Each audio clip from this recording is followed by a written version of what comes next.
قرآن چیخ چیخ کے کہہ رہا ہے کہ جو نماز نہیں پڑھتا وہ پاکستان کے شناختی کارڈ میں مسلمان ہے، اللہ کے ہاں وہ مسلمان نہیں ہے۔ صحیح مسلم میں یہ حدیث لکھی رہ گئی 246 کہ بندے کے کفر اور ایمان، شرک اور اسلام کے درمیان فرق ہی نماز ہے۔ یہ حدیث مسلم میں ہی لکھی رہ گئی کہ ابن مسعود رضی اللہ تعالیٰ عنہ کہتے ہیں کہ جماعت کے ساتھ نماز پڑھنا یہ سنت خدا ہے، یہ تمہارے نبی کی وہ سنت ہے جو اللہ نے انہیں عطا کی، اگر اسے چھوڑ دو گے تو برباد ہو جاؤ گے۔ رسول اللہ کے زمانے میں اگر کوئی بیمار بھی ہوتا اور 2 بندوں کے سہارے مسجد میں آ کے نماز پڑھ سکتا تو اس کی کوشش ہوتی کہ میں مسجد میں جماعت سے نماز پڑھوں، کہیں مجھے منافق نہ شمار کر لیا جائے۔ جماعت چھوڑنے پر رسول اللہ کے زمانے میں سمجھا جاتا تھا صلی اللہ علیہ وآلہ وسلم کہ بندہ منافق ہے۔ صحابہ کرام کو، اہل بیت کو کب معلوم تھا کہ ایسی امت بھی آنے والی ہے جو آپ سے بڑا عشق رسول ہونے کا دعویٰ کرے گی اور نماز ایک نہیں پڑھے گی؟ تو وہ کہتے یار یہ تو بڑا آسان اسلام ہے۔ تو یہ حدیثیں تو مسلم شریف میں لکھی رہ گئی، پریکٹیکلی کس نے عمل کیا اس کے اوپر؟ یہ حدیث ترمذی میں لکھی رہ گئی کہ ہمارا اور منافقین کا عہد نماز کی بنیاد پہ ہے، جس نے نماز چھوڑی اس نے کفر کیا۔ یہ صحابہ کرام علیہ رضوان کا فتویٰ ترمذی میں ہی رہ گیا۔ عبداللہ بن شقیق تابعی کہتے ہیں کہ صحابہ کرام علیہ رضوان تارک الصلاح کے سوا کسی کی تکفیر نہیں کرتے تھے، صرف بے نمازی کو وہ کافر سمجھتے تھے، باقیوں کو وہ تمام غلطیوں کے باوجود مسلمان تصور کرتے تھے۔ اندازہ کریں، یہ ترمذی میں لکھا رہ گیا جناب۔ ہاں، ہم جب چیخ چیخ کے یہ باتیں بیان کرتے ہیں لوگ کہتے ہیں یار یہ کس قسم کی باتیں کر رہے ہیں، یہ کہاں پہ لکھی ہوئی ہے؟ سرکار کتابوں میں لکھی ہوئی ہے۔ یہی تو ہم آپ سے کہہ رہے ہیں کہ مرنے سے پہلے اے مسلمان کر لے اس پہ غور، کتابوں کا خدا اور ہے، بابوں کا خدا اور۔ یہ حدیث ابو داؤد میں ہی لکھی رہ گئی کہ بچہ جب 7 سال کا ہو جائے تو اسے نماز کا حکم دو، اور نہ پڑھے 10 سال کی عمر میں اسے سزا بھی دو، اور 10 سال کے بچوں کے بستر بھی الگ کر دو۔ یہ ابو داؤد میں لکھی رہ گئی حدیث، عمل کس نے کیا؟ یہ حدیث ابن ماجہ میں لکھی رہ گئی کہ نبی علیہ السلام نے فرمایا اے معاذ اللہ کے ساتھ شرک نہ کرنا، خواہ تمہارے ٹکڑے ٹکڑے کر دیے جائیں، تمہیں قتل کر دیا جائے، سولی دے دیا جائے یا آگ میں زندہ جلا دیا جائے، شرک نہ کرنا۔ یہ پہلی نصیحت۔ اسی حدیث میں دوسری نصیحت، نماز نہ چھوڑنا۔ تمہارا اللہ کے ساتھ عہد نماز کی بنیاد پہ ہے، اگر تم نے نماز چھوڑ دی تو اللہ کا ذمہ اٹھ گیا تم سے۔ اور تیسری چیز فرمایا شراب نہ پینا، یہ تمام برائیوں کی جڑ ہے۔ تو یہ حدیثیں تو لکھی رہ گئی سرکار۔ یہ حدیث مسند احمد میں ہی لکھی رہ گئی کہ نبی علیہ السلام نے فرمایا کہ نماز قیامت کے دن نمازی کے لیے دلیل، نجات اور نور ہوگی، اور جو نماز نہیں پڑھتا قیامت کے دن نہ اس کے لیے کوئی دلیل ہوگی اللہ کے حضور بچنے کی، نہ نجات اور نہ کوئی روشنی، نور جو پولیس رات سے گزرنے کے لیے قرآن میں آیا نا وہ نور۔ اور پھر نبی علیہ السلام نے فرمایا کہ بے نمازی کا حشر اسی حدیث میں آتا ہے، فرعون، قارون اور حامان اور امیہ ابن خلف کے ساتھ ہوگا۔ ہاں جی، کچھ بھی ہے تیرے محبوب کی امت سے ہے۔ محبوب تو پہلے ہی بتا گئے ہیں کہ بے نمازی تیرا حشر تو فرعون کے ساتھ ہونا ہے، تیرا حشر قارون کے ساتھ ہونا ہے، امیہ ابن خلف کے ساتھ ہونا ہے۔ اور یہ تو میں آپ کو صرف ایک بات کر رہا ہوں، اب اگر میں قرآن کی توحید بیان کرنا شروع کروں تو قرآن کے پہلے صفحے کا ٹیسٹ دنیا کے کروڑوں مسلمان پاس نہیں کر سکتے۔ ایاک نعبد و ایاک نستعین، یہ قرآن میں لکھا رہے گا۔ ماشاءاللہ فجر کی نماز میں یہ پڑھ کے نکلتا ہے، اور مسجد کے ساتھ جو دربار ہے ریگولرلی حاضری دے کے اس بابے سے بھی مانگ کے گھر آتا ہے۔ تو کیا نماز تو پڑھی؟ تو مسلمان ہے، تیری ہر نماز کی ہر رکعت میں تو یہ نہ پڑھے تیری نماز ہی نہیں ہوتی۔ ایاک نعبد و ایاک نستعین، اے اللہ عبادت بھی تیری کریں گے، دعا بھی تجھی سے مانگیں گے، مدد بھی تجھی سے مانگیں گے۔ یہاں مدد مانا دعا کے، لیکن یہاں مولویوں نے پھر پٹی پڑھا دی، ان کا نہیں جی امی سے روٹی نہ مانگے. اندازہ کریں قرآن کا مذاق اڑا رہے ہیں، حالانکہ انہیں پتہ ہے کہ قرآن میں یہ آیت موجود ہے وَتَعَاوَنُوا عَلَى الْبِرِّ وَالتَّقْوَى وَلَا تَعَاوَنُوا عَلَى الْإِثْمِ وَالْعُدْوَانِ. نیکی اور پرہیزگاری کے کاموں میں ایک دوسرے کی مدد کرو اور برائی میں الگ رہو. قرآن نے بتایا ہے کہ اللہ نے دنیا کو اسباب کے ساتھ جوڑا ہوا ہے. یہاں ایاک نستعین میں دعا کے اعتبار سے بتایا جا رہا تھا کہ غیر اللہ سے نہیں کرنی، ظاہری اسباب کا تو قرآن میں حکم ہے، لیکن دیکھ لیں. اور پھر جس شان سے اللہ تعالیٰ نے سورۃ النمل میں ذکر کیا، حیران کن بات آپ کو بتاؤں، اہل تشیع کے ہاں صبح و شام کی دعاؤں میں، سنت اذکار میں سورۃ النمل کی آیت نمبر 62 پڑھی جاتی ہے. ترجمہ نہیں کبھی کسی نے پڑھا. اور ہمارے جن اسٹوڈنٹس نے پڑھا جو شیعہ مکتب سے تعلق رکھتے تھے، کیونکہ میں نے اس آیت کو اتنی دفعہ کوٹ کیا، انہوں نے کہا ہم تو یہ صبح شام پڑھتے ہیں، ترجمہ پڑھا تو انہوں نے کہا یار یہ آیت پڑھ کے بھی سب سے زیادہ شرک ہم کر رہے تھے، کیونکہ اس آیت کے اندر کیا لکھا ہے اَمَّن يُجِيبُ الْمُضْطَرَّ إِذَا دَعَا.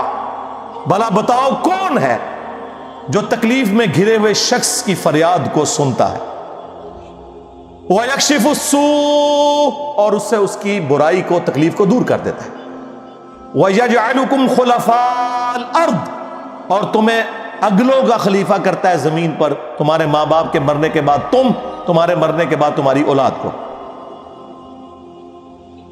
اَإِلَٰهٌ مَّعَ اللَّهِ کیا اللہ کے ساتھ کوئی اور معبود بھی ہے؟ قَلِيلًا مَّا تَذَكَّرُونَ لیکن بہت کم ہی تم نصیحت حاصل کرتے ہو. بالکل صدق اللہ العظیم، بہت کم لوگوں نے نصیحت حاصل کی. اس آیت میں کلیئر کٹ لکھا ہے کہ جو اللہ کے سوا کسی اور سے دعا کرتا ہے گویا وہ اسے خدا بنائے ہوئے ہے.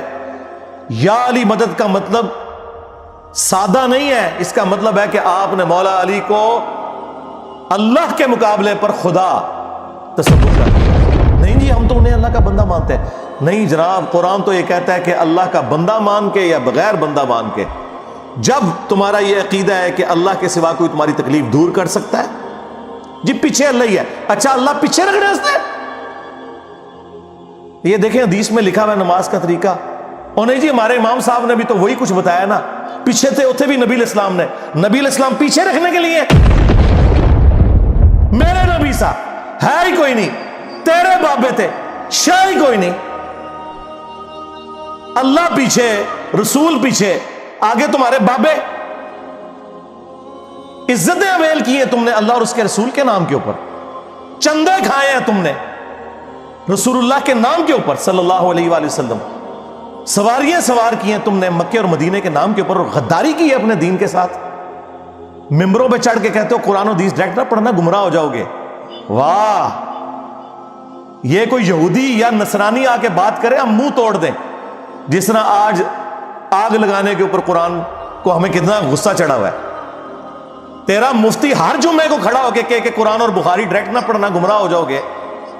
آگ تو یہ لگا رہا ہے، وہ آگ تو ایک دن تھی، اس سے کوئی فرق نہیں پڑا. قرآن کے ملینز آف کاپیز دنیا میں موجود ہیں، ملینز آف حافظ قرآن ہے.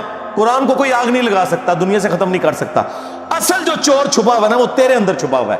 جو یہ علماء ہیں، شیاطین، جنات اور انسانوں میں سے شیاطین، جو تمہیں یہ کہہ رہے ہیں قرآن حدیث ڈائریکٹ نہ پڑھنا، گمراہ ہو جاؤ گے. اور تم کہتے ہو مفتی صاحب نے فرما دیا. سبحان اللہ. دنیا میں اگر کوئی مفتی صاحب لمبی داڑھی اور پگڑی اور ہاتھ میں تسبیح کے ساتھ آپ کو کوئی 2 نمبر چیز دے دیں، آپ ایک استری خریدنے کے لیے جائیں اپنے کپڑے کرنے کے لیے، اور اس پہ جعلی مور لگا کے وہ بندہ آپ کو وہ استری دے دے، اور آپ کو بعد میں پتہ چل جائے اس نے دھوکہ کیا ہے، تو آپ کیا کہیں گے؟ مفتی صاحب نے فرما دیا استری شریف. آپ غصے میں بھرے ہوئے جائیں گے اور کہیں گے کہ تو داڑھی رکھ کے بےایمانیاں کر رہا ہے، کہیں گے نا. تو یہ داڑھی والے جو مولوی ممبروں پہ چڑھے ہوئے جھوٹ سکھا رہے ہیں آپ کو، ان کو کبھی آپ نے کہا نہیں. آپ فرق دیکھ لیں، جہاں آپ کی دنیا کا نقصان ہوتا ہے نا، نہ آپ کو مفتی کی داڑھی نظر آتی ہے. ہو سکتا ہے آپ جا کے آگ لگا دیں اس کی داڑھی کوئی، لیکن جہاں آپ کا دین کا نقصان ہو رہا ہے آپ کہتے ہیں مفتی صاحب نے فرما دیا. وہاں لاکھ چیختے رہے کہ یار یہ مفتی صاحب آپ کو اپنے بابوں کا دین بتا رہے ہیں، کتابوں میں دین کچھ اور لکھا ہوا ہے، ٹس سے مس نہیں ہوتے. تو یہ قرآن کی توحید کا ٹیسٹ نہیں تھے پاس کر رہے. ایک جاہل سے جاہل مسلمان کو بھی یہ بات سمجھ آنی چاہیے کہ بارش کون برساتا ہے؟ اللہ. ڈیوٹی کس کی ہے؟ فرشتوں کی. کیا ہم بارش فرشتوں سے مانگیں گے یا اللہ سے؟ تو بات ختم ہو گئی. جو ڈیوٹیاں لائیاں نے جی بابیاں دیاں، وہ چھڑ دے، ڈیوٹیاں لائیاں نے. کدھر مر گئے وہ بابے کہ آج ہزاروں ایکڑ کے اوپر یوٹیوب کی جو ہارڈ ڈسک رکھی ہوئی ہے ان کے اوپر رسول اللہ کے خلاف گستاخانہ ویڈیوز رکھی ہوئی ہیں. بابا کدھر مر گئے؟ نگاہ مار کے کیوں نہیں ڈیلیٹ کرواتے؟ اوے بابا جی کہا کرتے تھے نا جی امت مر جائے، امام مالک فرماندے نے کہ حضور دیاں گستاخیاں ہو رہی ہیں اور امت زندہ ہے، بدلہ نہیں لیندی. امام مالک فرماتے ہیں پھر امت زندہ کیوں ہے؟ پھر مر جائے ساری، پھر مر جائے ساری. پوری عالم اسلام اس وقت یا تو مر جائے، یا تو مر جائے سارا عالم اسلام، یا پھر حضور کی عزت پر پہ رہ جائے. بس دو باتوں میں سے ایک بات ہے. بس یا سارا اکٹھا ہو کے مر جائے یا پھر فرانس کو جواب دے. میں نے کہا تھا بابا جی رک جاؤ، صبر کرو، تو آڈے ہوتے کوئی اور شے اللہ نے چھاڑ دیتی ہے. امت بعد ہی مرے، پہلے تیرے بابے کیوں نہیں مر جاندے بابیا جنہاں دی ڈیوٹیاں سن؟ غوث کتب ابدال، انہوں نے اپنے نبی کا کلمہ نہیں پڑھا ہوا؟ وہ کدھر مر گئے جو کل تک اپنے مریدوں کو یوں دیکھ کے تو جلا کے راکھ کر دیتے تھے، آج اتنے بغیرت ہو گئے کہ وہ یوٹیوب سے ویڈیوز نہیں ڈیلیٹ کر سک رہے. لے جاؤ اپنے بابے تو، کسی کام میں نہیں نکلے. پہلے وہ مرن نا، امت تو بیچاری کچھ کر نہیں سکتی، بابوں کے پاس تو اتنے رائٹس ہیں. وہ بابا لبو جی ڈیوٹی ہے اتنے جتنے ہارڈ ڈسک پہ ہیں اتنے جس غوث دی ڈیوٹی ہے انہوں لبو اتنا، اس سے میں 295 سیل آواں گا. امت مر جائے، تیرے بابے نہ مر جائے، امت مر جائے.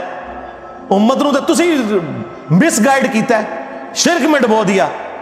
او جی لاہور 1000 سال تو بابا بیٹھے ہے تے پال رہے لوگوں نو. چھڑ دے، آج چندے بند کر دینا گورنمنٹ، کتے پھرن گے دربارہ ہوتے تواڈے، صفائی کرنے والا کوئی نہیں ہوگا. بند کراؤ آج چندے، بابا پال رہے ہیں. تواڈے چندے تے پلدے نے تے تسی کہتے بابا پال رہے. شرم کی کوئی انتہا ہوتی ہے. یہ لوگ بات کرتے ہیں کہ قرآن جل گیا تو پورے ملک کے اندر ہنگامے کھڑے کیے ہوئے. قرآن تم لوگوں نے جلایا ہے شرک پھیلا کے. ویسے تو کہتے ہو ہم سنی ہیں. سنی وہ ہوگا جو بخاری مسلم کے طریقے کے مطابق جو رسول اللہ کے احادیث نقل ہوئی ہیں صلی اللہ علیہ وآلہ وسلم، رکوع میں جاتے وقت اور رکوع سے اٹھتے وقت رفع الیدین کرے گا. یا سنی وہ ہوگا جو اپنی پبلک کو یہ جھوٹ مشہور کرے گا کہ جی بغلے بت رکھ کے آندے سن تاں رفع الیدین ہوندا سی. واہ واہ.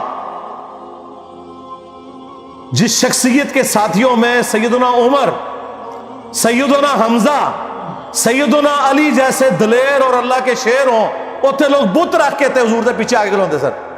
اب گل کرنے لی کرو کوئی، سب کچھ جھوٹ نکلیا تھوڑا. قرآن کو آگ لگ گئی کہ تسی لائیے قرآن کو آگ. آپ لوگ دشمن ہیں اسلام کے. اس سے بڑی کیا دشمنی ہوگی جو لوگوں کو کہتا ہے قرآن و سنت سے جوڑو، اس کو کہتے ہیں جی یہ لوگوں کو گمراہ کر رہا ہے، ہمارے بزرگوں سے ہٹا رہا ہے. جی بالکل اعلانیہ میں کہتا ہوں کہ میں آپ کے بزرگوں سے آپ کی پبلک کو ہٹا رہا ہوں، اس لیے نہیں کہ اپنے ساتھ جوڑوں، کیونکہ نہ تو میری کوئی چندہ بک، نہ میرا کوئی مدرسہ، ہاں نہ میری کوئی مسجد. چندے آپ کو دیں، نمازیں آپ کے پیچھے پڑھیں. ہم توڑ رہے اس لیے نہیں ہے، آپ کے بزرگ ویسے اس لیے توڑتے تھے کہ کسی سے توڑ کے اپنے ساتھ جوڑے. اصل میں نا انہوں نے یہی جرم کیا، یہ سمجھتے ہیں دوسرے بھی یہی کچھ کرتے ہیں. بندہ خود چور ہے نا، دوسرے کو ہی سمجھتا ہے. یہ آپ صحیح کہہ رہے ہیں، یہ ایسے ہی ہوتا رہا ہے. لیکن آج جو شخص آپ پہ اللہ تعالیٰ نے مسلط کیا ہے نا، یہ شخص آپ کے بزرگوں سے توڑ کے اپنے ساتھ نہیں جوڑ رہا، یہ اس کے ساتھ جوڑ رہا ہے جس کی قبر مدینے میں صلی اللہ علیہ وآلہ وسلم. صلو علی محمد و آل محمد، اللہم صلی علی محمد و علی آل محمد.